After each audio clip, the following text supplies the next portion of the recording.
I'm Soledad O'Brien. Welcome to Matter of Fact. Students and teachers now back at the Florida high school where 17 people died in a mass shooting last month. While they struggle to move on from the tragedy, lawmakers struggle to find a solution to stop deadly shootings. Some of the proposals put forth since the shooting: arming teachers, raising the age to buy assault-style weapons, and stronger background checks. Gun reform isn't just a debate dividing politicians. There's also a divide between rural, urban, and suburban America. According to a new Quinnipiac poll, when asked whether people would be safer if more Americans were armed, 46% of those in rural areas said yes. But 65% of those living in cities and suburban neighborhoods said they'd feel less safe. Governor John Hickenlooper is a Democrat from Colorado, a state that saw gun tragedies in Columbine and Aurora. He joins us from Denver. It's nice to see you, Governor. Thanks for being with us. You bet. Thanks for having me on. You bet. So even in that data point there, in that poll, you see the dilemma, right? Is that to some degree your geography sort of forms your ideology, certainly when it comes to guns. How do you overcome that? It's a reflection of how divided rural and urban America are on many levels.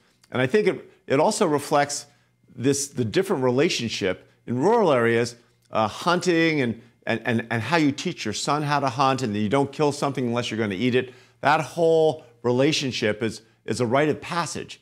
Whereas many people, most people in urban areas, don't have guns, don't hunt, and they don't appreciate and understand the different relationship that people in rural parts of the country have to hunting and to guns. And I think if you try to tell someone why they're wrong and give them all the reasons why your policy is right, generally you're just going to irritate them. You're not going to change their minds. But if you really listen and try to get them to rephrase why they believe what they believe and hear what their lives are like, I think both sides become a little more flexible. So the president actually said a few days ago that he would, in fact, confiscate guns, was willing to confiscate guns and then worry about the legality later, which seemed to surprise a lot of people who were in that meeting. He also mentioned expanding background checks from gun sales and online, raising age limit from purchasing some weapons. What do you think of those suggestions could, in fact, find common ground among people across the country? Well, raising the age, especially for assault weapons, makes perfect sense. I think background checks, when we passed it was a battle royale. I mean, the Republican General Assembly would not a single vote would support universal background checks. And when I talked to Republicans in the community, civic leaders, the president of banks, board of the art museum, they all universally supported background checks. Maybe this will finally get us to that next step. Well, you raise an interesting question, right? Because the polls nationally support what you say you saw in Colorado. And when you're talking about that time, that was post-Columbine, a horrific tragedy. I covered that story. Post-Aurora, another story that I covered as well. And it was so devastating to the community.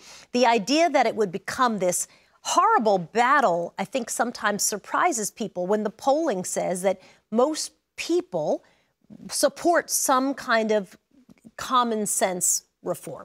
This is a form of terrorism. When children are scared to go to school, and that calls for responses that we haven't seen yet. And I think we're seeing that now with businesses, that since government doesn't seem to be able to get their arms around this, despite the opinion polls, maybe now we see Walmart, we see these other large retailers that are going to say, we're not going to sell assault weapons anymore. We're not going to sell guns of any kind to to kids under 21.